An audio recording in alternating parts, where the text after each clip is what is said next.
திரு உத்தர கோசமங்கை திருத்தல மாஹாத்மியம். வயிற்று வலி தீர்த்த மாபெரும் மகிமை. அழுத பிள்ளைக்கே பாலுணவு அளிப்பாள் அன்னை என்பார்கள். இப்படியும் ஒரு மகிமை உத்தர கோசமங்கை தலத்திலே, மங்களநாதனுடைய சந்நிதியிலே, இக்கலியுகத்திலே, அதுவும் அண்மையிலே நிகழ்ந்த செயலொன்றை இங்கே எடுத்து பேசுவோம். மனிதன் வினையின் விளைவால் இவ்வுலகில் தோன்றியவன் மீண்டும் பிறக்கின்றான். பிரபஞ்ச மாயையாகிய கருணாகன் தீண்டியதும் அழுகின்றான். அழுது கொண்டே பிறக்கின்றான். இவ்வுலகை விட்டு போகும்போது அழுது கொண்டே செல்கின்றான். இது எதை குறிக்கிறது? அந்தோ ஒரே இன்ப துன்பம் நிறைந்த இக்கண்ம உலகில் ஏன் பிறந்தேன்? என்ன பயன் பெற்றேன்? இனி யாது பயன் பெற போகிறேன்? இதைத்தானே குறிக்கிறது. பிறந்த மண் மீதில் பிணியும் துன்பமும் துயரமும் முற்று பேரின்பத்தை மறந்து சிற்றின்பத்தில் மேல் மையலாகி நரை திரை நோய் மூப்புற்று அநியாயமாய் அவமே மடுகின்றோம். இந்த கொடுந்துன்பத்தினின்றும் தப்புவதற்கு ஒரு மாற்று வழி இல்லையா? ஆற்றவும் மருந்துதான் இல்லையோ என்பவருக்கு ஏன் இல்லை, இருக்கிறது என்கிறார் மகான் சோதி ராமலிங்க சுவாமிகள். வம்மின் உலதிய வீர் மரணமிலா பெருவாழ்வு வாழ்ந்திட லாங்கண்டீர் என்கிறார். நோயும் பாயுமாக கிடந்து புரளும் போது கூட, மனைவியும் மக்களும் தமையனும் தம்பியும் கைவிட்ட நிலையிலும் கூட, மேலானதாயும் தந்தையுமாகிய அம்மையப்பனை நினைக்கிறோம் இல்லை. அழுதால் உன்னை பெறலாமே என்கிறார் சுவாமி மாணிக்க வாசகர். இதுபோல் அவன் அருளை நினைந்து அழுது அழுது ஒரு கொடுநோயின் முதலை பிடியிலிருந்து தப்பிய ஒருவரது வரலாற்றை காண்போம். இலங்கை அரசி யாழ்ப்பாணத்தருகே உள்ள வல்வெட்டி துறையில் வாழ்பவர். பெருங்குடி வேளாளர். தந்தையார் பெயர் கந்தசாமி பிள்ளை. இவர் பெயர் வேலுச்சாமி பிள்ளை. இவரது 16வது வயதில் வயிற்றில் வலி ஏற்பட்டது. பரிகாரங்களும் நடந்தன. விடுவதும் மீண்டும் தொடர்வதுமாக இருந்தது. இந்த நிலையில் இளங்கலை பட்டதாரியுமாகி விட்டார். மேலும் மலேயா நாட்டில் சிங்கப்பூரில் ஒரு புகைவண்டி நிலையத்தில் அதிகாரியுமானார். நோயும் அதிகரிக்க தொடங்கியது. சிகிச்சையும் உரம் பெற நடந்தது. அமெரிக்கா, இங்கிலாந்து, ரஷ்யா முதலான மேல்நாட்டு கீழ்நாட்டு மருத்துவ நிபுணர்கள் இதில் படாத பட்டு பார்த்தார்கள். இவ்வழியில் பல ஆண்டுகள் கால விரயமானதும் பணம் பாழானதும் தவிர பயனொன்றும் இல்லை. மருத்துவங்கள் பல செய்து மனம் சோர்வடைந்தது. உணவு மறுத்தது. வாந்தி அதிகரித்தது. உடல் மெலிந்தது. நரம்பு நாடிகள் தளர்வெய்தின. விதியே என்று நொந்து போய் தம் தாயகம் யாழ்ப்பாணம் வந்து சேர்ந்தார். ஓய்வொழிவின்றி குடலை பிசைந்து புரட்டி கொண்டிருக்கும் வேதனை முன் மரண வேதனை என்ன? இதற்கு எம்மாத்திரம் என்ற நினைப்பை மூட்டியது. இனி என் செய்வோம் என்று திகைத்தார், ஏங்கினார். நம் வாழ்க்கை பயணம் நெருங்கிவிட்டதாக மதித்தார். அந்நேரம் பெரியார் ஒருவர் வந்தார். நோயாளியை நோக்கினார். அப்பா என்றழைத்தார். ஒன்று சொல்ல வந்தேன் கேள், அதன்படி நட. உனக்குற்ற இவ்வல்வினை நோய் தீர்வது உறுதி. இது திருவருள் ஆணை என்று குறி கூறுவது போல் கூறினார்.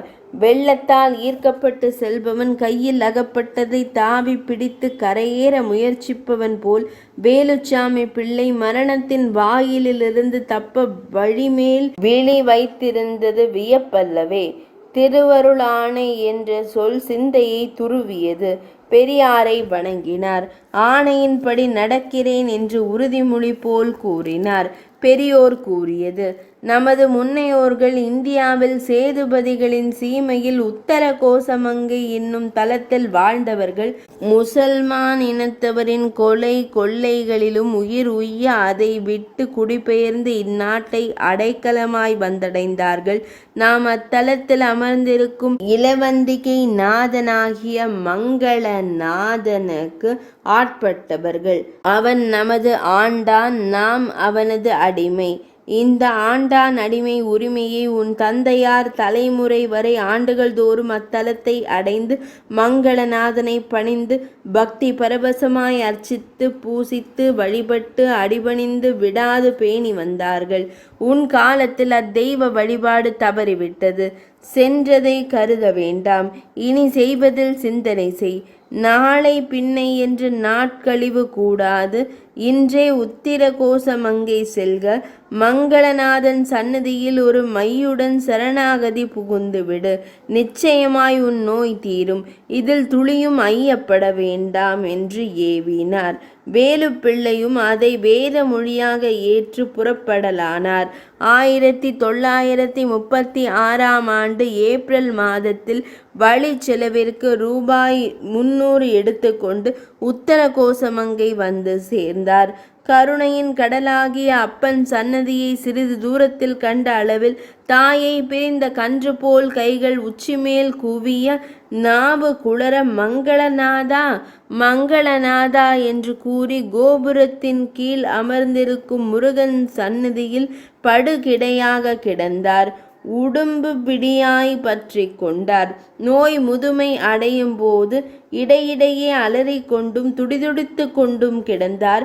இவரது வேதனை மிக்க அழுகுரல் அவ்வூரார் அனைவரையும் அந்தோ என்று இறங்கி வருந்துமாறு செய்தது.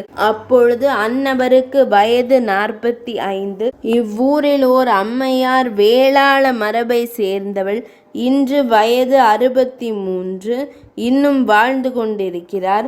இந்த அம்மையாருக்கு புண்ணியமாக போக என்ன எண்ணம் ஏற்பட்டதோ தெரியவில்லை. நாளும் நோயாளிக்கு களிவிரக்கங்காட்டி கஞ்சி வார்த்து வந்தார். மங்களநாதா மங்களநாதா என்று அல்லும் பகலும் ஓலமிடும் அவர் ஆவியுடன் நோயுடன் போராடி கொண்டிருந்தார். இந்நிலையில் 15 தினங்கள் கழிந்தன. 16ஆம் நாள் இரவு நடு நிசி நேரம் இருக்கும் அலரும் ஒலி அடியோடு அணைந்து விட்டது. இப்பணியாளியின் பேரில் பேரிரக்கம் செலுத்தி வந்தவர்களிலே திரு முனியாண்டியா பிள்ளையும் ஒருவர். உள்ளூர் வாழ்னர், நல்ல சித்த வைத்தியர். ஆலயத்துக்கு அக்கம் பக்கத்து வீட்டுக்காரர் இரவில் எழும்போதெல்லாம் புண்ணியாளியின் பேரில் கண்ணோட்டம் காட்டுவார். அன்றும் அந்த நள்ளிருளில் நடுஜாமம் எழுந்தார். உற்று கேட்டார். ஒலி இல்லை. ஐயம் ஏற்பட்டது. இறந்து விட்டார் போலும் என்று அழுங்கினார். உடன் வந்த அன்பர்களுடன் நோயாளியை அக்கணமே அணுகினார். சோதனை செய்தார். வாசி நன்றாக நழுவியது. ஐயம் அகன்றது. களிபேறு வகையாதனை கருணை வழங்கினான் போலும் என்று எண்ணினார். ஆழ்ந்த உறக்கம் அல்லற்படுத்தலாகாது. பொழுது புலரட்டும் என்று போயினர். விடிந்து 10 மணி வரையும் எழவில்லை. சொப்பனார்வத்தையும் கழுத்தி அவத்தையில் கிடந்தார். அப்பால் மெல்ல விழித்தெழுந்தார். அருகில் அன்பர்கள் பலர் தன்னை மலர் முகத்துடன் இமை கொட்டாது பார்த்து கொண்டிருப்பதை கண்டார். கண்டதும் என் பக்கமிருந்த பெரியார் எங்கே எங்கே நீங்கள் கண்டீர்களா என்று வினவினார். இல்லையே என்றுரைக்க எது விபரம் என்றார்கள். அந்த பெரியார் என் பக்கம் வந்தமர்ந்தார். நான் உன் பக்கம் இருக்கிறேன், நீ சுகமாக தூங்கு என்று தம் கரத்தால் என் வயிற்றை தடவினார். அவரை காணவில்லையே, நான் என் செய்வேன், எங்கு காண்பேன் என்று ஏங்கினார். வயிற்றை தடவி பார்த்தார். உடம்பெல்லாம் உற்று நோக்கினார். திகைத்தார். வியப்புற்றார். யமன் பிடியிலிருந்தும் விடுதலை கிடைத்து விட்டது என்பதை உணர்ந்தார். தீரா நோய் தீர்க்கின்ற செல்வா என்று நெடுமூச்செறிந்தார். விம்மிதமுற்றார். உடலெல்லாம் உரோமம் சிலிர்த்தன. அன்பு சுரந்து ஊறி ததும்பி இருவிழி சுழிகளும் நீர் சொரிய ஆரம்பித்தன. தன் உணவு அற்றார். பரவசமாகிவிட்டார். அவ்வளவுதான். மங்களநாதா என்ற மகா மந்திரத்தை கூறியபடியே ஓலமிட்டு கொண்டு ஆனந்த மேலீட்டால் ஆடினார், பாடினார், அழுதார். இவ்விதம் பித்து பிடித்தவர் போல் ஆனார். அன்பு அதிகப்படும் போது பாலர்கள் போலும் பேயர்கள் போலும் பித்தர்கள் போலும் மாறிவிடுவார்கள் என்பது பெரியார் இலக்கணம். ஆலயத்தை சூழ்ந்தபடியே 4 பெரிய ரத வீதிகளையும் கீழே புரண்டபடியே அங்க பிரதட்சணம் செய்து வீதி வலம் வந்தார். இந்த தொழும்பு 3 தினங்கள் தொடர்ந்து நடந்தது.